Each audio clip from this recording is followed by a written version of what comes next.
Hello beautiful people around the world. MySpace Secrets with another quick update, and I can tell you there is some very interesting things going on at the moment.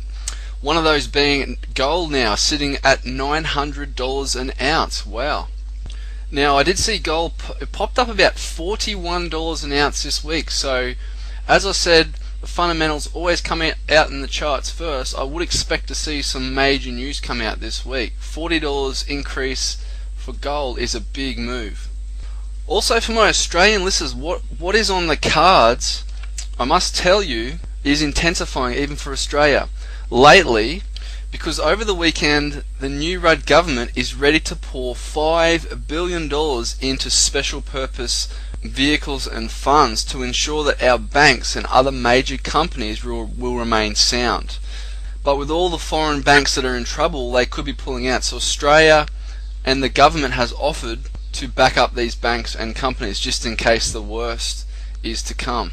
And obviously with the slowdown of China, that's tremendously having an effect on the way the Australian economy is working. It's been very hurtful.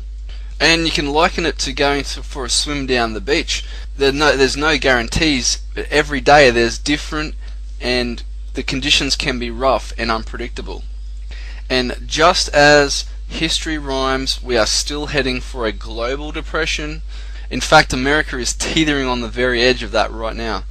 And as you're listening to this, not too far away, we will see things that will step it up a notch. And like I predicted a few months back, there'll be what I call, or what I term, the second meltdown. And as things have been all about the banks and the financial institutes, things will now start spreading far, and not just the banking and finance sectors. This week was a major announcement by some of the big mining companies like BHP and Rio Tinto, where these are some of the biggest companies in Australia.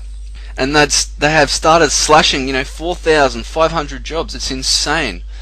Just have a look at the commodity prices.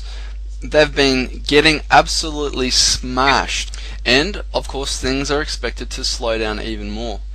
And you'll see some of these big job union companies that'll come forth and try to stop all this massive layoffs and massive unemployment. But you'll find that they'll do too little too late. You can't help it. These companies just aren't doing well enough to hire people and pay them what they used to. And you've got to feel sorry for the people that have been laid off with kids and mortgages and home loans and house loans, and because now it's not easy. The way the economy is now, you can't just go out down the road and apply for a job and get it the next day. So this is just adding to the problem. And in terms of the real economy and some of the big major global companies out there, it's going to be tough. But at the same time, it's going to be survival of the fittest, where only the really well managed companies will thrive and survive. But like I keep saying, these big major companies will go belly up as well. Even the ones you thought wouldn't go belly up, even companies like Kmart, which will collapse, and Sears, and some of these big business chains and restaurants, they're all in trouble. And it's all part of the second meltdown that will come.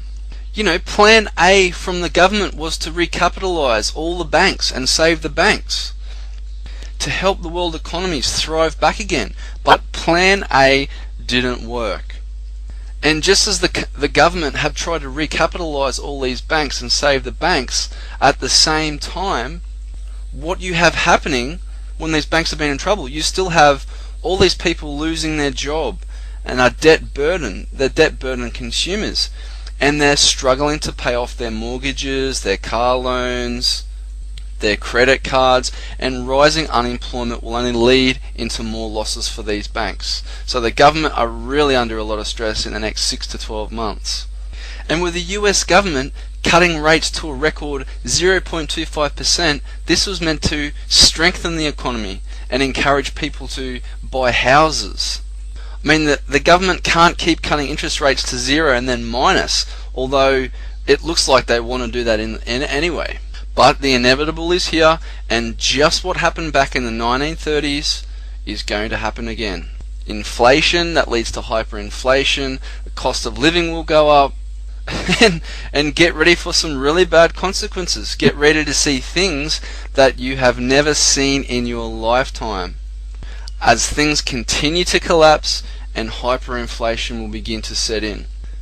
Now let's for a minute just talk about the US dollar and the way the US dollar has been reacting in the last couple of months. Now I get a few emails from a lot of people saying, you said the US dollar was going to slide. And we have been seeing that, but now we are actually seeing a bit of a rally in the US dollar. And a lot of people don't understand why this is happening. Let me explain. Well, indeed the prospect of a much weaker US dollar is a factor underpinning still high gold prices. But as the dollar declines, it gets cheaper for non-US investors to buy gold, so they can afford to bid up the US dollar price. But here's where you have to be warned. And it's happened before.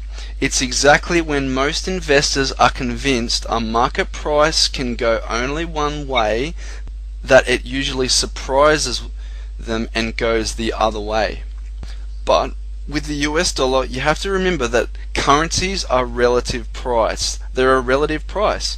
To sell the greenback means you must be willing to buy back something else. Yet other currencies at the moment are facing drastic problems. Just have a look at the problems in the UK and the euro. So yes, we could continue to see a rally in the US dollar, but longer term, all these bailouts, the printing off of the money, it's devaluing the dollar, and it's likely to come down even further. So get ready, prepare for the second meltdown coming as the US and worldwide continue to slide into a downwards depression. Prepare as best you can, hold tight. I'll give more updates as things continue their way to economic depression. God bless. Talk to you all very soon. Goodbye.